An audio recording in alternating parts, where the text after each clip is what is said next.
Ignore আমাদের মোটেই পছন্দ না।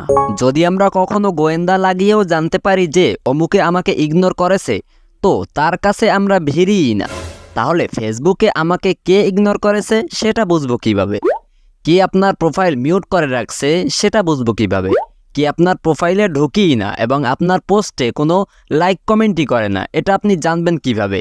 তো এই ভিডিও সম্পূর্ণ করুন, অবশ্যই আমরা জানিয়ে দিব যে কিভাবে আপনি এটা দেখতে পারবেন এবং আপনার সাধ্যমতো পদক্ষেপ নিতে পারবেন। এর জন্য আপনি ফেসবুকের অফিসিয়াল অ্যাপটি ওপেন করবেন। এরপরে এই কানা থেকে প্রোফাইলে চলে যাবেন। একটু নিচে স্ক্রল করে অ্যাবাউটে ক্লিক করবেন। এর একটু নিচে স্ক্রল করেই ফ্রেন্ডসের উপর ক্লিক করবেন।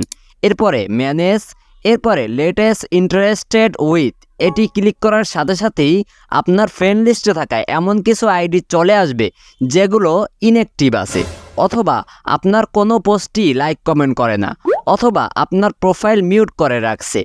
এমন আইডিকে আপনি চিহ্নিত করে আনফ্রেন্ড অথবা ব্লক করতে পারেন। আর ফেসবুক অথবা গুগল সম্পর্কিত সকল হেল্প পেতে মুসলিম সাইবার ক্যাফে এই গ্রুপটিতে আপনারা জয়েন করে পোস্ট করতে পারেন। দায়িত্বশীলরা আপনার পোস্ট দেখার সাথে সাথেই আপনার উপকারে এগিয়ে আসবে। তো আজকে এখানেই বিদায় নিচ্ছি। সবাই ভালো থাকুন, সুস্থ থাকুন। আল্লাহ হাফেজ।